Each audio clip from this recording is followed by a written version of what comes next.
What's up? Welcome in to the Funshop Podcast with Greg and Ronnie. We're streaming to you live from Los Angeles, California. What's up, Greg? How you feeling today? Yeah, man. Back in business. Back in business. Wednesday, November 19th. It's show number 20. Yeah, Episode 20. Let's get into it. So what's going on? I don't know. We're back from Dcon. Back from Dcon, back from Las Vegas. A little 4-day getaway, a little annual trip. 20th anniversary of Dcon. Second one out there in Las Vegas. Feeling pretty good after a long trip. Let me see. Little 4-hour drive out there Thursday night. Got out there. Did we go out for steak on Thursday night? Do we have steak and drinks? Was that Thursday? Yeah, first time we got there. Kind of chill Thursday night. I didn't eat steak. I just had the sides. But still, actually, though, that was a fun story, though, because we actually met up with Sharon Kozik and her nephew, and she had said there was a steakhouse in Circus that she wanted to check out. And, even though I'm vegan, I'm always down to take people to cool places, so... Yeah, it was cool. It was like, for those that know, like Circus, like I think it's pretty much about to shut down, but it's like, one of the last remaining, hotels on the strip from like the old era. And, they have a big clown outside, and it used to be that you'd go in there and people were doing like, acrobatics. Yeah. and they had like a things. trapeze net. But, when we went in there, I mean, it was completely dead, except for the steakhouse, which was like pretty cool. I mean, it was like an old school, like kind of like Peter Luger style. If you've been there, everybody's dressed. Like the servers are dressed like kind of wearing like a bow tie. And, they're very. It's a small menu, and it was cool. It was a cool night. That was fun. Yeah. I forgot what I was gonna say. Oh yeah, it was like the entrance almost felt like kind of like a speakeasy type thing, like you didn't expect like this kind of nice steakhouse to be in the middle of the casino hallway. Yeah, I mean, especially that casino at this point. But I mean, I guess it's at one point in time it probably wasn't as as desolate, and kind of like you could sort of tell they were kind of doing like renovations, closing it down and stuff. Yeah. So. One of my fun moments after dinner, they had a lucky, I guess they're called like lucky box with slab Pokemon cards and sports jerseys. So I had to roll the dice on that one, and I think I pulled it was a Tyreek Hill draft pick autograph or something. I think I think those ones that they used to be, I think, better because they were either like, somehow sponsored by PSA, or they would tell you what they would get. I'm glad you stopped buying, because I think those were just like a ripoff. Yeah, because it doesn't even tell like what, it doesn't even like give you an idea of like, I think like you paid $160 and got like a $40 card or something. It's a $60 card. It was $60 card. Yeah, but still, I mean, that's like. But the thing is with the sports stars, and they're still playing, you don't know how their career might go. They might still increase in value later. Yeah. The value now isn't really isn't that great, but who knows? And I just think if you're going to do those type of things, you should say at least like what's the biggest card you can find. You're right. You're right. Yeah, that would be interesting. Just so that at least there's some it's like there's something to like look forward to. Not to say you're gonna get it. Yeah, but then the second that card gets bought, it's like people might stop buying as many. Yeah, so that's part of it. I mean, I don't know that there's that many. Yeah, I think those are more for like the tourists that are coming through. I don't necessarily think that like people are like gonna be checking them or whatever. Yeah, whatever. I am mean, a tourist. You had fun. I always have fun with those. Let me see. What did we do? Had some drinks, hung it at the carousel over at the plaza, walked down Fremont, checked that out the first night. Played some John Wick pinball at some random arcade. Right. I remember that. First night was kind of chill, right? And kind of retired early. Had to, let me see. Second morning, let me see. Well, Friday, was the setup for Dcon. Yeah. So, we had the VIP night Friday night, and then, the Dcon was open all weekend. And I don't know if did we announce last week or was it something?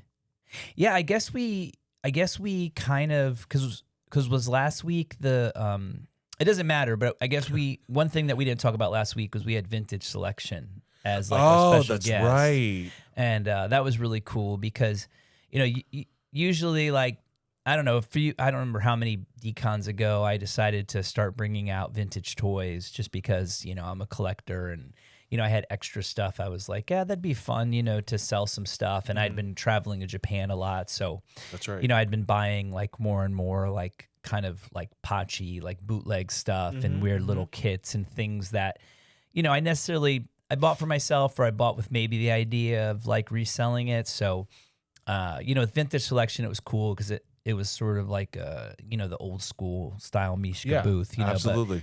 But those guys, I mean, Kevin and Rafi, they brought like so much heat, it was just like, I don't think anyone was expecting that, which I think was awesome. And, even they brought one of the giant Mishka bootlegs and they sold that, which I thought was pretty cool. First night. Yeah, the first night. So, yeah, it was a good weekend. I mean, I feel like it was a little bit of a smaller show, than last year as far as like vendor wise. I mean, it might have been about the same space, but I felt like it was a little more tighter. I actually thought it was a really good sized show. It was kind of, it just felt like a little more intimate, very. Like little less like,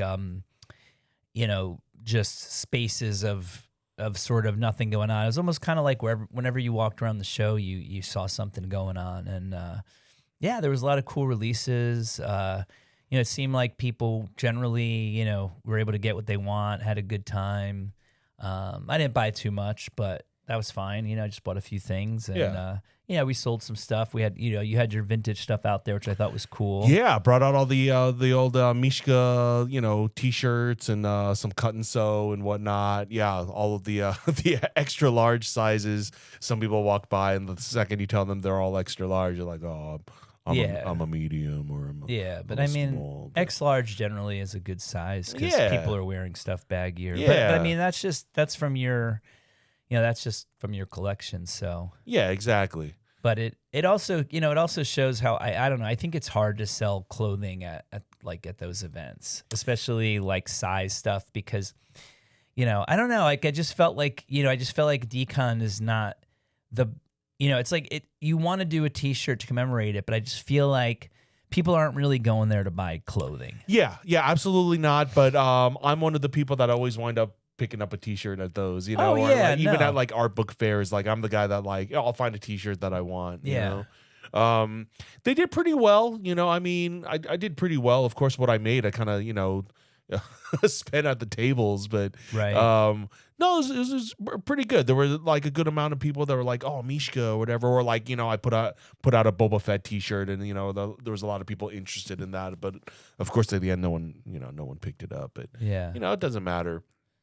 Still a fun show. Like the people, seeing the people that you only see at Dcons, every year. That's always fun, and meeting new people from around the world in Taiwan and Mexico and even on the East Coast and stuff. So I don't know. I think got a lot of the socializing aspect definitely under our belt this time. Passed out a lot of stickers, podcast stickers, a lot of stickers for Geeking Out coming up in January that Toy Depot is throwing, and Vintage Selection is going to be there as well. So it's pretty good as far as all that.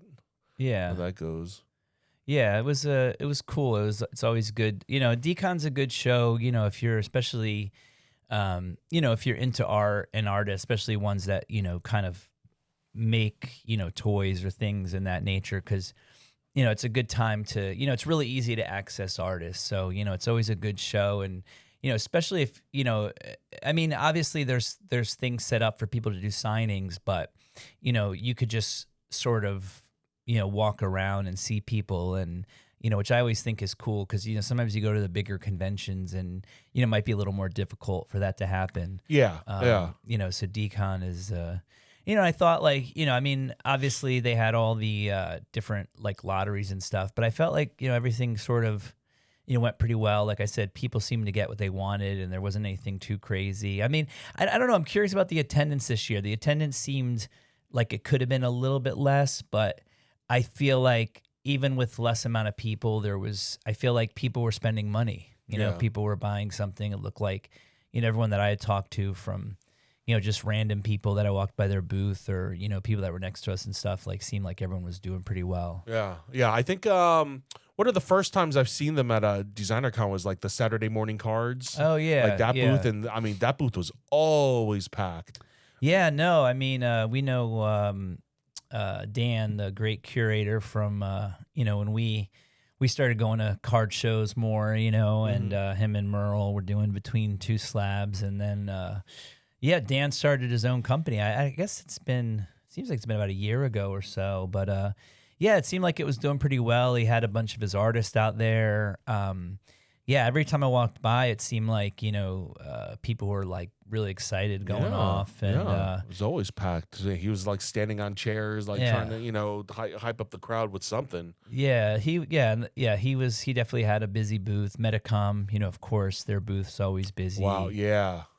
Yeah. OG Slick, everybody kind of up there had a good show. And then, it was fun. We first night we went to the, they had the karaoke at the Sand Dollar, and that was pretty fun. Yeah, was that a Creature Bazaar with punk drunkards? Yeah, something like that. Did a little event. Yeah, they did an event, and it was a that's the other thing I do like about it's like for people who sort of have the aversion of like going to Vegas for Dcon. The cool thing is downtown again. If you haven't been there in a long time, I mean it's such a different. I mean it's a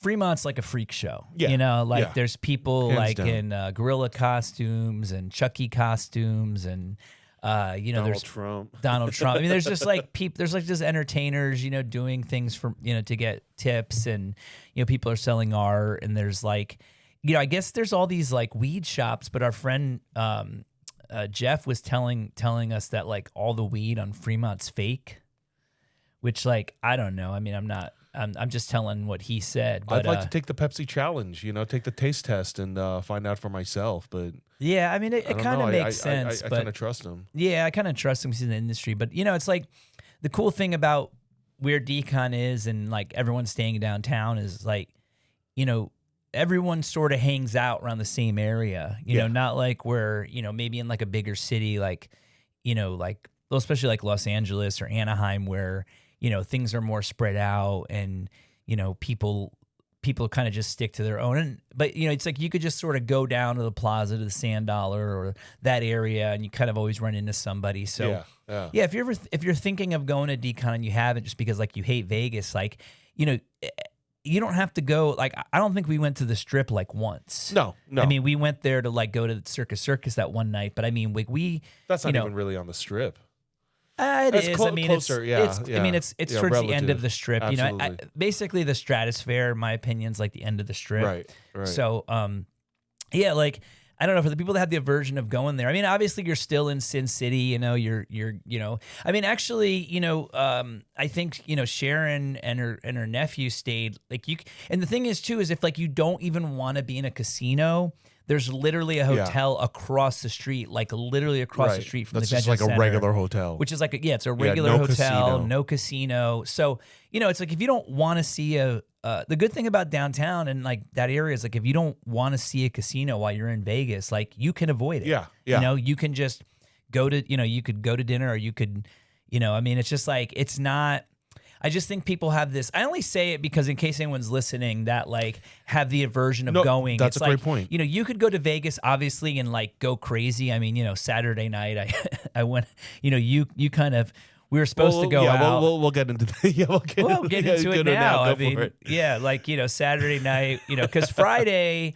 We knew Saturday was going to be a long day, so we didn't stay out too late on Friday. I think we were in bed by like 1:30, which was kind of actually early, for Vegas. Yeah, absolutely. And then, Saturday was such a long day because, we we got there, I guess VIP started at 9. Yeah. And we wanted to kind of, it's just us there. So it's not like we had like a big crew or anything. Yeah. So we wanted to be there from the beginning. And then, that was till 7. Yeah, full 10 hours. And it was like, I mean, the other thing that people said, I think you had said it, how like the days just seem to like go by so quickly. Yeah. Where I feel like, in past years, there might have been those moments where just kind of like sitting there like, all right, like checking the clock. But I mean, it was like just nonstop. I also think it was because of this, we were like in a really good section. We were like right in the middle of where all the toy guys and all the hype toys and things are that, it just made it also too that there was always people just like, and plus having vintage selection there, I mean, they were just attracting like all types of people. Non-stop. But so we were there till 7.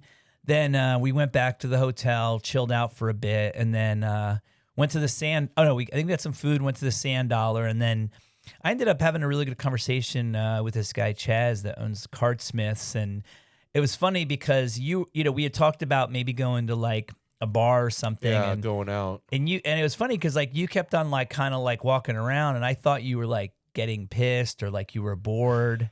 And like meanwhile, you had like taken like way too much edibles. Yeah, I pre-gamed a little too hard. Yeah, bit off a little bit more than I can chew, and I started getting the white spots and the dizziness and stuff. Yeah, I had to sit down and like kind of take a little nap before I even made it up to the hotel room. So my night ended at like 11:30. Yeah, but mine kept going. I don't think I got back. I think at 6 a.m., which was just funny because. I was down at the Sand Dollar and I saw, Terry from Secret Walls and Matt Gondik. And then I saw the London police guys and I was kind of like, oh, where did those guys go? And they're like, oh, they're going to the Golden Tiki. So, I ended up going with them. And that was just such a, it was like me, Chaz from London Police and Paul Jackson. I think it's Jackson Lives on Instagram. Incredible artist. But we went. Like people had told me about the Golden Tiki before, and like I hadn't checked it. I guess I thought I had been there, but like I don't think I had because, I mean, it was like probably the coolest tiki bar that I ever saw. Right. They just the way they had it decorated was just so cool. I'm not sure who the artist is, but they had all these like shrunken heads that were made of like different celebrities, like David Elvis. Bowie, Elvis, Anton LaVey, just they had the whole Blondie. I don't even remember. There was just so much. And then, even in the bathroom was so cool. They had like all these kind of like cages with all these heads in it. And it was like playing like, spooky music and just really cool decorations. And then, we went to Double Down, which is like a classic dive bar in Vegas. And, Chaz was excited. Then we went to all these like, that whole area is like all the gay clubs and gay bars. So we ended up going to those. It's it's fun. People dancing, having fun, drinking, and then was that closer to the strip? Because I know like Golden Tiki, I think is like closer to Chinatown area. Was it? Yeah. Was the other ones like Golden far Tiki's from there? in Chinatown? The other ones are kind of like close to like. I guess I don't know if it's still called the Hard Rock or the Hard Rock was. Okay, might be like Virgin or something now. The Hard Rock Hotel. The Hard Rock Hotel. Okay, yeah. So it's a little bit away from the strip. Yeah, it's a little bit away from the strip, but not too far. But then, I think the only thing that saved us was like, I remember at 5 a.m. we ended up in some Mexican joint and I had a burrito. So you sure wasn't the gay bar you had a burrito in? No. It was a Mexican joint. Yeah. So then got home at 6 and then realized that I was supposed to be there by 11 and do a signing with Ron English. So yeah, you got in at 6. I think I got up like an hour after and I started getting ready. And like I went out and like got White Castle for breakfast and kind of felt the depressing part of the the morning after on Fremont Street. So right, I even got a little bit of that. Yeah, no, it's it was a fun. Yeah, and Sunday was slow. So luckily Sunday, I don't know. It must have been that burrito that I ate at like 5 in the morning. Is it just like kept you going a little bit? Yeah, it kept me going. Did a little signing with Ron at the Metacom booth, and it was the whole ended up being a really fun show, and they're having it again next year. So you should definitely put it on your schedule. Yeah. Anyone listening to us should have, some, might be interested in but I Sofubi mean, and stuff. Yeah, but I'm just saying, like, I know that there's people in the hobby that were just like, or in the, in the scene, like whether they're toy dealers or creators that just like, I don't like Vegas. And it's like, not a lot of people do, but like I said, you can do Dcon without experiencing 100%. what you kind of feel like Las Vegas is. Yeah. It's the closest hotel to the the World Market Center where it's held is like right across the street. The closest one doesn't have a casino. Yeah, it's like a Marriott or something, or just like a normal hotel. Yeah. And I brought I put a couple of my pickups. I was really impressed by, I think it's called Roto Fuki. Oh yeah, no, Roto Fuki. Rocky Moto. Yeah, this is like the new brand that the guy from Funko is doing, Funko Mike. Okay. Yeah, he's sort of like, it's cool because I like the figures because they're all sort of, the size and styled like the Japanese like advertising figures, which I've always been a fan of because like, in Japan they'll like, make a mascot for almost anything. Yeah, right. And that's what these are. And they're, so they, this was one that they did like a spicy ramen Godzilla, which I just think is cute. And then they did the Lil Frankie, which is the figure from Headlock Toy, which is a very popular toy maker. And so they did a little collaboration. And were those blinds?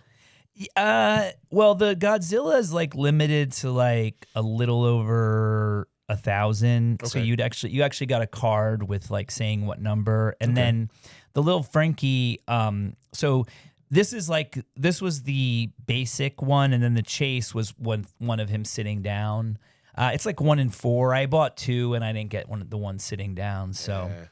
It's okay. I put it on eBay. I think the only things I picked up were I muled for our buddy Dustin Regic out in Pittsburgh. He wanted a Matt Gondek shirt, so I got him one of those. And of course, one of our favorite things was the the Dollar Slice bootleg shirts. Fight me if you're a Nazi.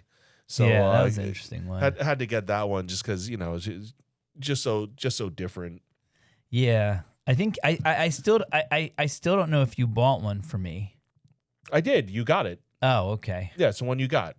Yeah. Yours is extra large. I got myself a large so I could show off the pecs. Yeah. Yeah, I don't think I'm going to wear it shirt, but it's it's not to wear, it's just to have. Just to own. Yeah, it's just to have. It's very aggressive. I don't want to fight anybody. I mean, and I don't want to encourage anyone to fight me even if they're a Nazi. I'd rather just everyone just like go in peace. Yeah, but like there's like, it's one of those shirts that you just have. And then, like, there'll be the right event to come, just the right event. And it's like you have that shirt that's just perfect, Yeah. Kind of like the Nobody Knows I'm a Lesbian shirt that I like to wear to strip clubs. Right. Yeah, that's a good one. It's like I'll wear it around. Yeah, I'll wear it when I go to a Nazi rally. And it'll say, fight me if you're not. And then everybody will fight me. It'll be like John Wick. There you go. It's like. My gosh. Yeah. So yeah, you're right. Right. It's all about time and place to wear. I it's surprising because I feel like you're really not gonna like. I think the last Nazi they found was like 98 years old, living in Argentina. So yeah, I think I should go to Argentina and just like fight with some extremely elderly Nazis. Yeah. I would fight you, but I can't get out of my wheelchair. That's out of the Jake Paul playbook, I think. Fighting the old dudes. What? Jake Paul. Wait, because he's boxing people? Yeah, and he was boxing like all these dudes like that are over their prime. Not Tyson. in their 90s, though. I know, but it's a metaphor, and it's kind of... All right, never mind. No, I think it works. I think it works. You guys back me up. Come on. Yeah, no, it kind of works. Somebody will get it. Yeah, no. But, but it's fun. It's fun. It's, I just... I think maybe too. It's like I don't need any more T-shirts. Maybe that's what it is too.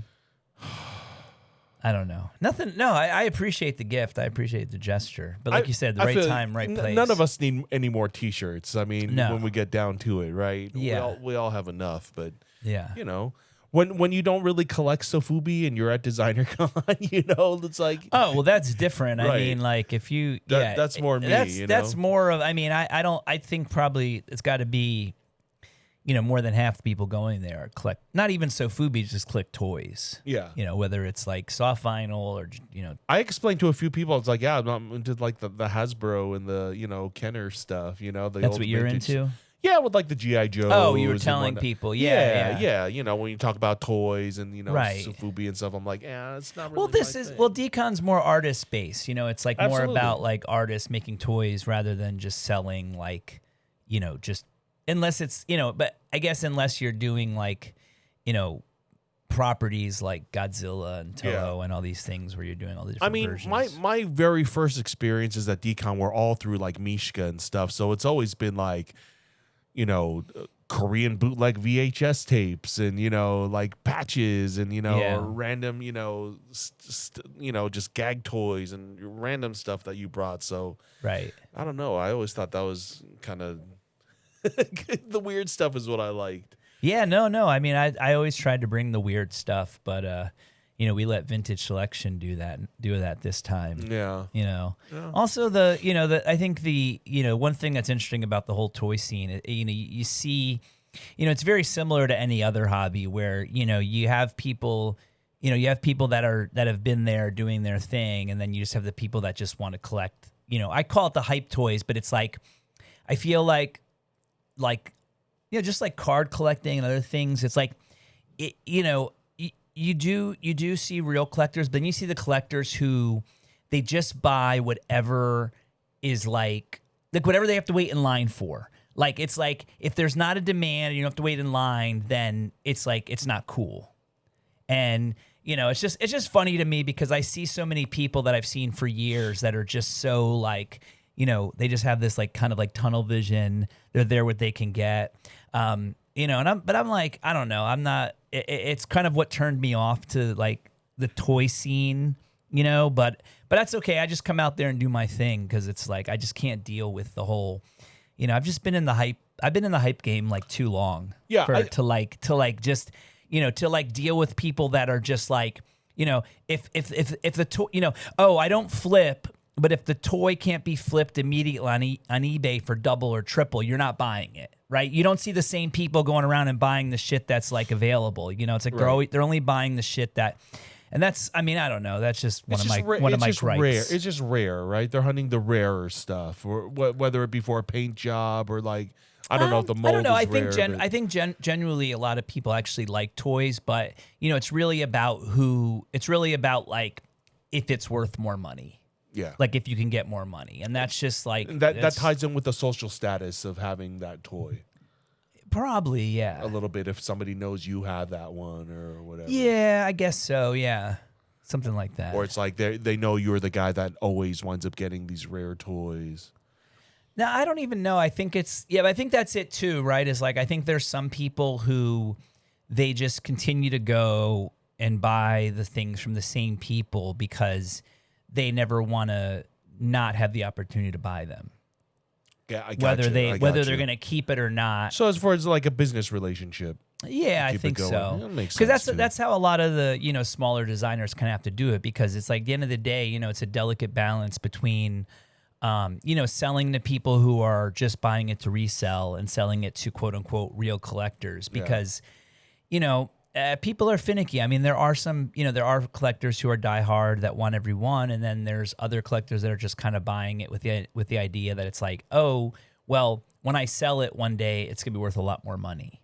You know what I mean? So of course. you have that thing, but I don't know. I think it parallels to vintage toys too. It's the same thing. Oh yeah, I mean, it exists in every scene. It's like people always want the thing that's, that's rare or limited or worth more money. You know, it's just, I don't know. I just think in collecting, I just kind of hate this sort of like idea that people don't buy stuff with that in mind. Right. Like I think that the pure, there are very pure collectors.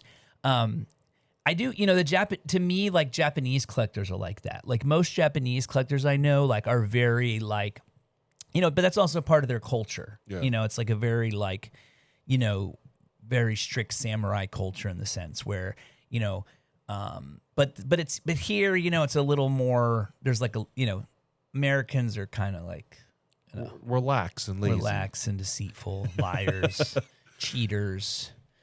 all that stuff. So it's ingrained in the culture. It is. Right? It is. I mean, we are capitalist. Oh, so is Japan. But I mean, it's not really about capitalism more so than there's more just of a people that are construct. greedy. Okay, yeah. Yeah, I mean, it's just greed, and it's just this idea of like trying to. I don't know what I'm saying. I'm just a little. I don't know. I just kind of. I don't know. Maybe just from past experience and stuff. A little jaded. Maybe a little jaded. I feel you. It was. I feel like I distanced myself a little bit from the from the hobby before I get too jaded. You know what I mean? Or yeah, well, no, I mean, the one thing that I did like to see was there's and one thing I do love about Dcon is that generally speaking, most of the stuff you see is going to be really cool. It might not be your thing, and I know I've said this before, but. I just feel like the artists that come out are very talented, and you're going to see. Yeah, for sure. And one thing I did see, one thing about this year that I didn't see as much of, and it's like, I guess in general, I'm kind of seeing it is like, nothing against these brands because I've both worked with them and I've, collaborated and friends. But, it's interesting not to see Kid Robot or Funko or Super 7 there this year. Yeah, I didn't even notice that. Which is odd because, like in the past, it's like you would never see a Dcon without Super 7. You would never see a Dcon without, Kid Robot or Funko. But, obviously we all, the Funko has been in the news as, it's, essentially it's like they're just, they're the hemorrhaging money and,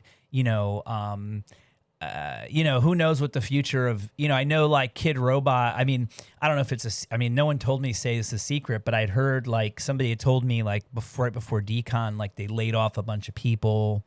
Okay. And I even know like months ago, like Super 7, they had said it was funny because they had said they laid off people because of the tariffs.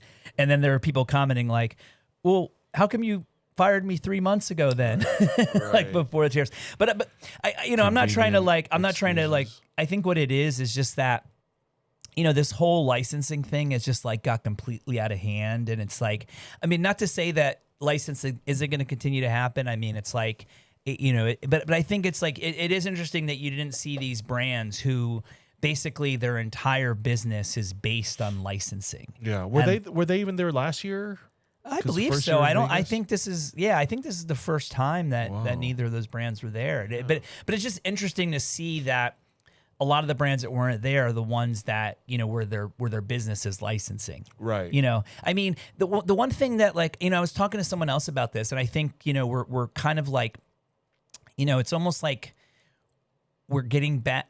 I'm noticing a lot of similarities to sort of when I first started getting into like toys and streetwear, like almost 20 years ago, when it really was about, trying to do something different, create something new, like even a lot of the licensed things, like I don't know what booth it was, but like you were showing me the Tom and Jerry stuff. And Jerry stuff, right. And that was there last year. Yeah. Like but like the one thing, and not that I'm not a big enough fan of Tom and Jerry, but the one thing I love about that, and again, I'm sorry that I don't remember who it is. I don't know if you remember. Yeah, I don't remember. But I They're love Chinese. Yeah, but like when you would show me the stuff, it was like it was always so interesting. Yeah. The way they would like do the license. It's like, they would really kind of like where they'd like mix two licenses where like it'd be Batman and Tom and Jerry or something, and it's like you take the hat off or the helmet off and it's like, one of them.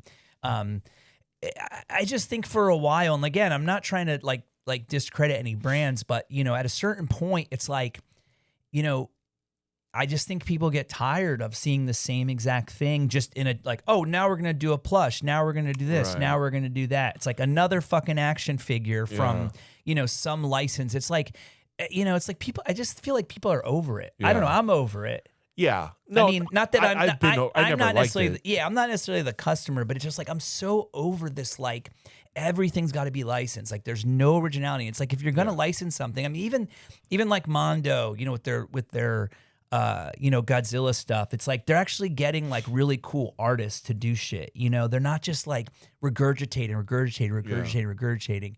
And it's like, it just shows you like how certain things and it's like you said, like you never liked it because honestly it wasn't probably cool. Yeah. You know what I mean? A lot of the thing plus thing, like Coop would always say it's a thing plus a thing, for the licenses. It's like, what do you mean? Like, like you said, like a Tom and Jerry with a Batman, it's like it's a thing plus a thing, like just mashing two properties or Well, no, I thought that was actually a good idea. Okay. No. Bad example. But yeah, I'm just saying that's like the the type of thing, with the licensing that I wouldn't be too into. Maybe that one in particular was, a good one. Well, I'm just saying. Sorry, maybe I don't even remember if there was a Batman thing, but I just remember in general those figures, in particular, it was a license, but they were like clever, and cool. Well, I mean, with Tom and Jerry, there's so many moments where they like, got in a thing and they got misshapen and stuff. So I mean, with the bowling pins, especially with Tom, it's the bowling pins and Jerry's the bowling ball. I remember that stuff from when I was a kid. So it makes sense that like that's a good one. Right, but it's like and also too like it wasn't. And look, maybe I didn't go to the booths, but I also felt like it wasn't like if you did see licensed stuff, it was like they had a few things and they did it really cool. Yeah, it wasn't just like it's like more license, more license, more license. We're gonna use the same platform toy. We're gonna use the same whatever and just make more garbage. Yeah. To the point where like.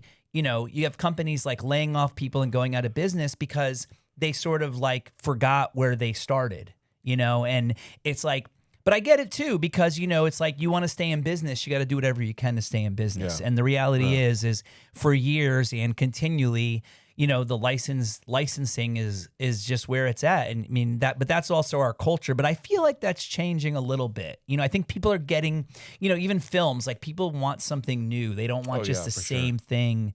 I mean, it's inevitable. It's going to happen. But, like I just feel like there's more movies and things coming out, TV shows, and you'll still see stuff that is licensed, but you're also seeing like original things. And I think that's they need to trust the like creators that are, bringing something different to the table. Yeah, but I also think it's like also the customers, and that's obviously the problem too, is I think the new customers, I think the new generation of customers, like they don't want the same shit. I think they want stuff that's a little bit different, a little original. Like I said, kind of going back to, it's like almost like this 20-year cycle when, kind of when all this shit was kind of starting and, it was sort of the Wild West and people were kind of experimenting and, but, like doing like these corporate collabs, I mean, that always ruins any kind of scene. You know what I mean? Like anytime when you start collaborating with these huge companies, especially things that, don't really make sense together, where it's just like, obviously it's like a money grab or something. And don't get me wrong. I mean, it's like, we all need money. We all like money, but I just don't feel like you're going to have longevity, and it's been kind of proven. I mean, at the same token, like how long did Funko last? Before I mean, they made a lot of money, they did a lot of things, and so you could also say like, but I don't know. I just think as far as like pushing the culture forward, I just really thought it was a good Dcon. It kind of reminded me of ComplexCon in the sense too, where it's just like I just felt like there was way more like people kind of like wanting to see something new and different. And I look, I could be completely wrong, but that's just the that's kind of what I took back from it. I felt like most of the people there wanted to be wowed or, find something interesting or something they never seen before. Right. Like I didn't hear anybody saying like, oh, I need like, I don't even know what it would be. Yeah. Like it's, I just feel like everything was very much more artist driven than, license or like corporate driven. Do you remember if Sanrio had a booth this year? No, I don't know if they've ever had a booth. Really? I feel like they had before. Yeah, I don't know, unless they did like a collaboration with somebody. I don't feel like. I feel like they had their own, maybe once or twice. The big collab I saw today was a Kiko Man with Hello Kitty. They got new soy sauce bottles. Oh, really? Yeah, Hello Kitty with Kiko Man. I feel like that's a great crossover. Yeah, and they're already flying. Like those are hard to get. It's like actual Kiko Man sauce. Yeah, I don't know if it comes with sauce, but it's like the bottle. Like it's like the soy sauce bottle. It's just an MC bottle. I like I said, I don't know. I didn't do enough research. I just know that there's a collab. Yeah, it would be strange. I feel like it'd be strange to not have a soy sauce in the bottle, but you're right. But maybe they sell bottles on their own too. And if you have Hello Kitty on it, you don't need the soy sauce inside. People are going to just buy it. I mean, or you just put your own soy sauce in it and you have a little cool dispenser. Yeah. Yeah. So as far as like corporate, whatever licensing and I will say too, the other thing that I know I shouldn't be happy about this, but I remember Sunday morning I started getting texts from all my friends that go to the flea market, and it looked like Long Beach. It looked like Long Beach got rained out. Like I was getting texts and videos of just like it just was like downpouring. I mean, I don't know. I mean, I know like our friends Brian and what's his partner's name? Oh, Crystal. Yeah. Brian and Crystal. They were out. I think they still found a few things. Yeah. They were like they're part of the hardcore crew. But generally speaking, it's like I hate, it's like just one of those things. Like since I go every Sunday, it's like I look forward to going to the flea market. Of course. So to miss one. Like, obviously, though, Dcon, is more important than going to a flea market. But at the same time, it's like you never want to come back and be like, oh, my God, you missed, somebody bought a storage unit of like vintage toys or, vintage comics, and they had no idea what they had, and they were just selling every, it's like those dreams where you go to a yard sale and they have like all this stuff like in box, and you make your pile and then you wake up and you have nothing. I know if you're a collector, you've definitely had that dream. It's funny you mentioned them too, because they were two regulars that I would see at Dcon like in LA, so Crystal and Brian. And there's like, there's faces like, now that you mention it, it's like, oh yeah, I don't see them in, Las Vegas or whatever. Yeah. But it was just nice to like not to know that I didn't miss anything. But at the same time, I do have empathy for all the dealers that were trying to, I mean, Long Beach is a good flea market for everybody. People make a lot of money there selling, and people find, Hey, I say thank God there's five Sundays in November, right? Maybe they can make it up on the fifth Sunday, hopefully. Yeah, that would make sense if they did that. That would be a cool thing. And if not, then this weekend is Pierce College. If it's not raining, and Torrance and Topanga. And I'd like to go to Topanga again, but this time my parents aren't in town, so I can't bring Freddie. So I'm not sure. You can bring Freddie. Really? Because even in the front, like there's signs and stuff. I mean, dude, they're not going to say anything. Especially if I had the stroller, huh? Yeah, if you have the stroller, they're not going to say like anything. He's a service animal. Ask John Miner. He might know.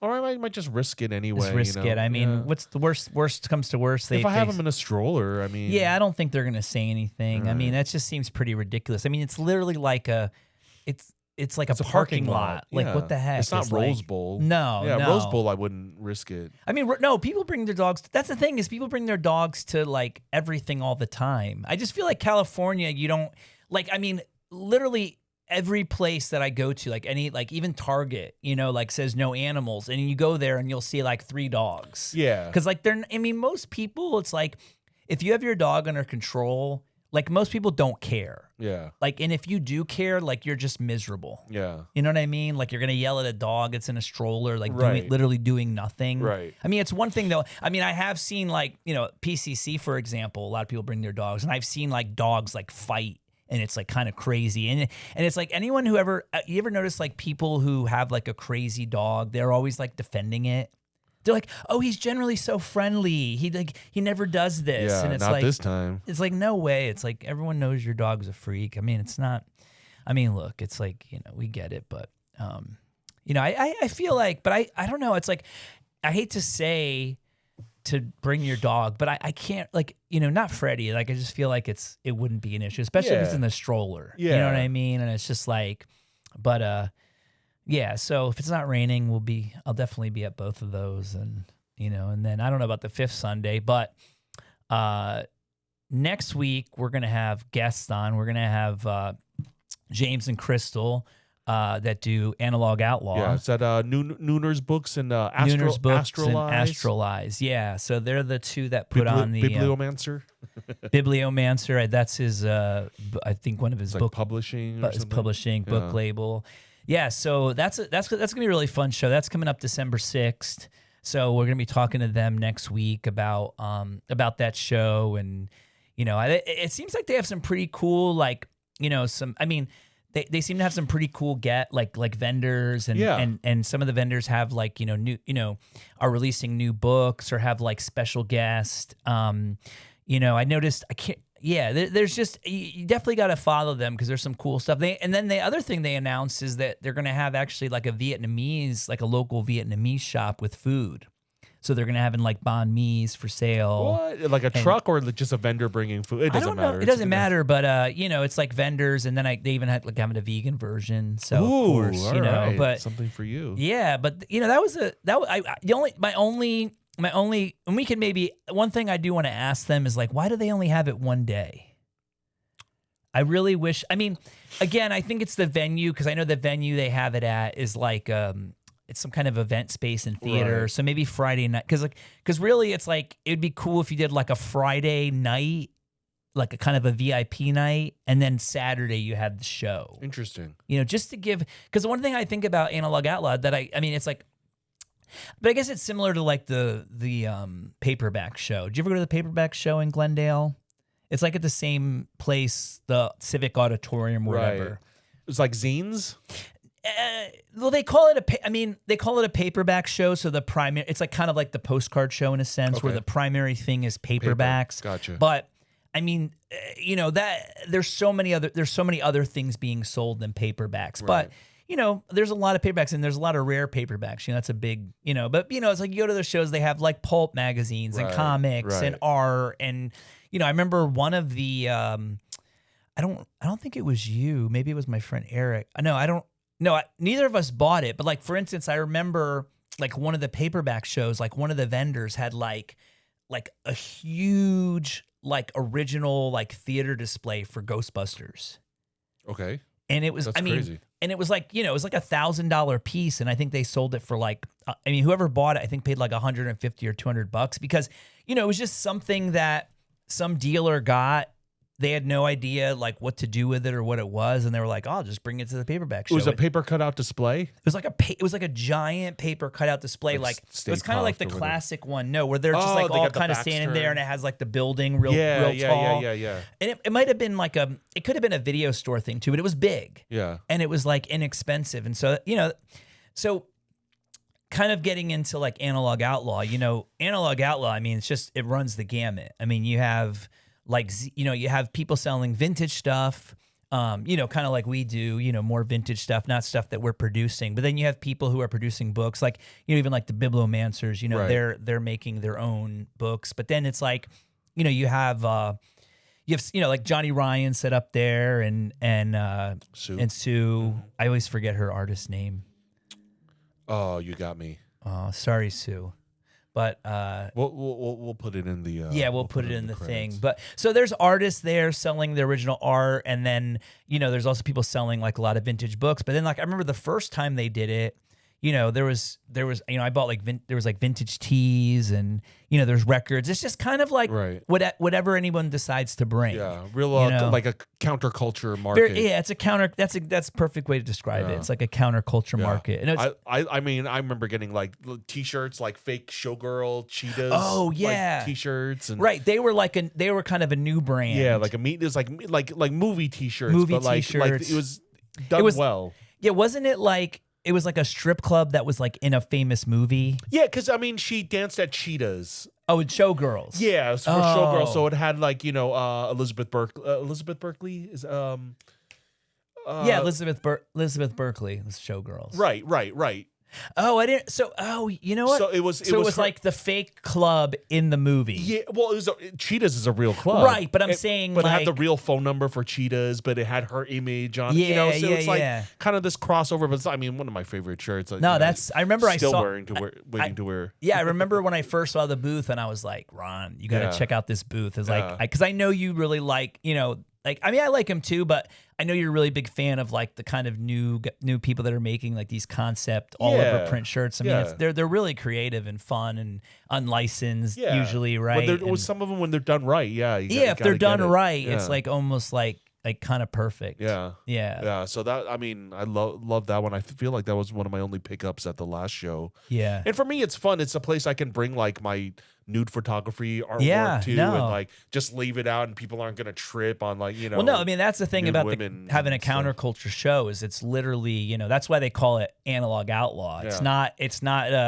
You know, I mean, you're definitely gonna see from anything from G to XXX rated, stuff there. Some stuff you might not want to see. That's always true, man. You know, like, but I think that's what I love about it. It's pure, like, it's just pure counterculture, you know, and so you never know what people are gonna bring. So, you know, it's trust us, it's a fun show. I think it's free. I can't say. Yeah, I feel like it is. I think it's free. Yeah. It's Saturday, December 6th. And it's at this really cool venue. It's over. You could look it up. We'll talk. I think it's near like Filipino town, like out there, like. Yeah, but it's like kind of like it's sort of like going towards Hollywoodish. Yeah. Right. Yeah. It's like South Silver Lake, like around South there. Silver. Yeah, something like that. There. But it's like a really cool venue, and it's only one day, so you gotta, you know, I'd advise too. And again, we'll talk to these guys next week about it. But you know, I think it's like. Is it like 11 to 6 or 12 to 5?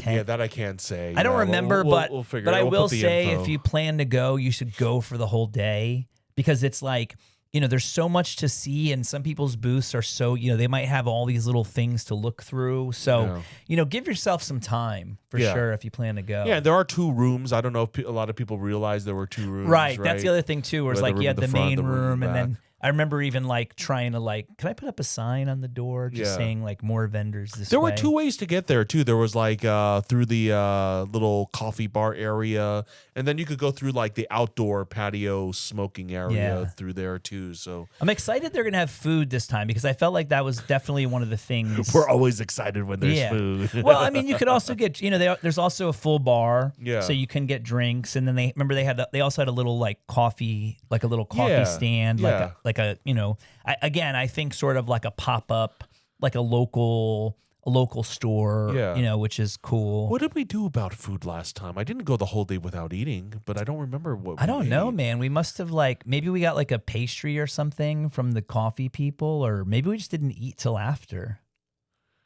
Oh, or didn't we? Yeah, because maybe, I think afterwards we went to Hot Tongue. And it could be totally imagining that in my head, but I feel like we went to Hot Tongue afterwards. Something like that.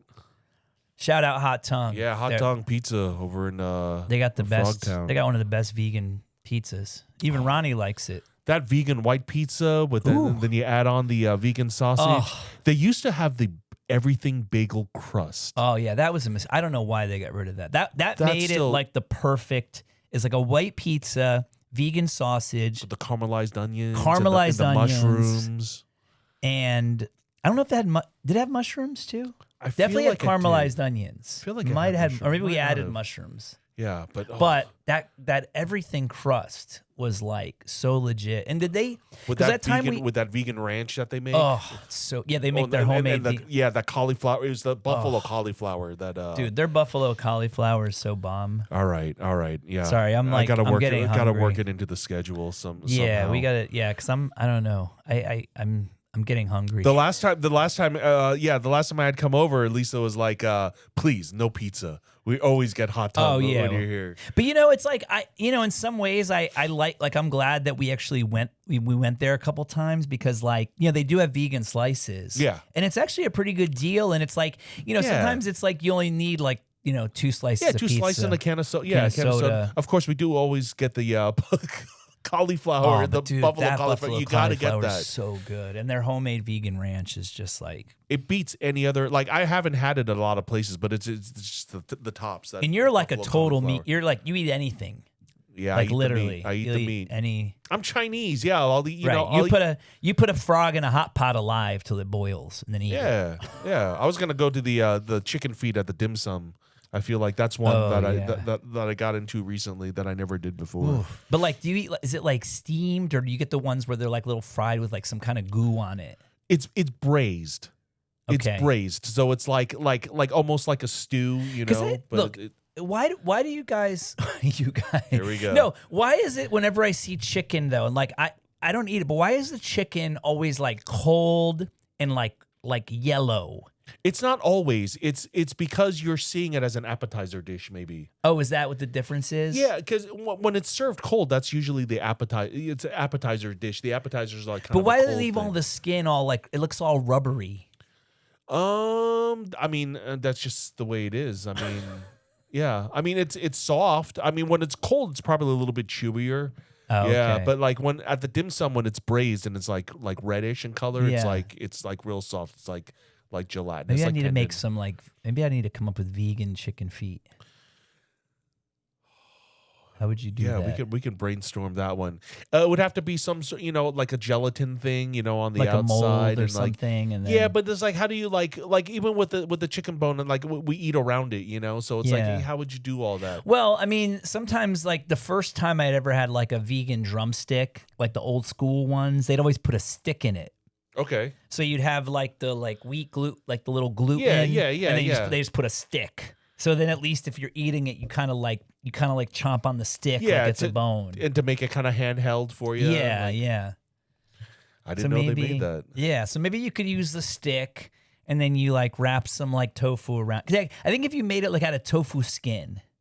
Okay, like, molded okay. it. Yeah, I could see Yeah. that. Of course, Chinese people will be like, "What the hell is this?" Wait till I make the nails edible though. Oh, geez. Then they'll like it. Crunchy. Crunchy. My $1 million, I probably shouldn't even say it. I don't want to. But my $1 million vegan idea was vegan fish sauce, because fish sauce is a big part of like Thai cooking, Right. Thai and Vietnamese. But what's cooking. in vegan fish? What's in fish sauce? Fish? Not just fish, though. There's got to be other shit. It's like brined fish. It's like fish that's like brined. Yeah, it's concentrated. Yeah. So I mean, I don't know how you could like reproduce that. You can't. I mean, you flavor. can't make everything vegan. I mean, that's just the reality. I mean, there's certain tastes that you get from. That's what they say until it's done. You can't do it. They say it can't be done until it's done. Until somebody does That's it. true. And it's like it That's was true. done. I mean, but like I've never heard of anyone making like vegan human meat. Like cannibals Say are what? people too. You don't think there's vegan cannibals? Wow. There could be. They only like the human vegetables. Yeah, I don't know. I don't want to get too dark and too off topic. Grass-fed humans. Yeah, no, I know it's a little dark. So we kind of covered next week already. We kind of covered this weekend already. Anything else we haven't covered that we need to?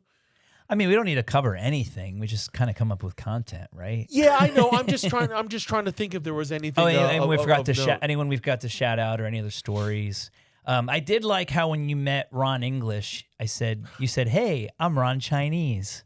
I thought that was like one of the funniest things you've ever said. Thank you. That was a really good one. Yeah. You have that one in your back pocket, getting ready for whatever. Shout out, quick shout out to like Mumbot and her partner, John. John, yeah. That was really cool to see. We hung out with them the first night they were at the bar. they were one of the first people I ran into there, and it's just like out of you meet people in Dcon. It's like, where are you from? And he's like, East Coast. I'm like, oh, okay, where? And he's like, New Jersey. And I'm like, where? And he's like, Monmouth County. And I'm like, great. We're like, where? It's like a Marlboro. I'm like, dude, that's like my hometown. Like I'm from there. And I had the jacket and everything. I was like, holy cow. They were stoked on that. New Jersey people, I think New Jersey people are always stoked when we meet other New Jersey people, and like let alone your little township in BFE New Jersey. So kind of interesting. Yeah. And then it was like, oh, I know you. I have your gas card. So it was kind of neat. Oh, that's just cool. Like meeting people random like that. Yeah, that is cool. Oh, Johnny said it's from 12 to 5. But he ain't even gonna be there. How does he know? No, he is. He said it's called Wuhan chicken. Dude, Johnny. Do I? Maybe it is. I don't know. Maybe he had chicken in Wuhan. Oh, he said to bring Freddie and put on dark glasses and a cane like I'm like a blind you ever see that? You ever see like that one, the clip where the dude, he has like the fake dog, and he acts like he's blind, and then someone walks by, it's like a little doll, and he'll go, oh god, and people go all crazy. Yeah, that's gonna be me at Topanga. That's gonna be you at Topanga. Can't wait. Yeah, I think Johnny's gonna be there. I think he has there's a showing of F My Son somewhere. Yeah, it seems like I've noticed it's been getting a little traction online. F My Son. Well, it should. I mean, it's gonna be.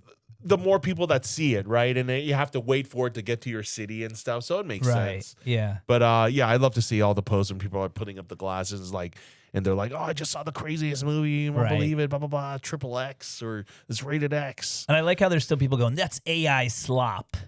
Like the whole movie's AI or something. So dumb. People are so dumb. I think it was done well. I think it was done well too. But just like you gotta always remember, like there's just so many stupid people, including us. Yeah, we're the stupidest. Well, all right. Episode 20 in the can. We'll have Analog Outlaw next week, Friday 5 p.m. live. Yeah, and I can't wait. Make sure you smash the like button, send us a comment, let us know what you think about the show, and we'll see y'all next week. Peace out, guys. Enjoy your week.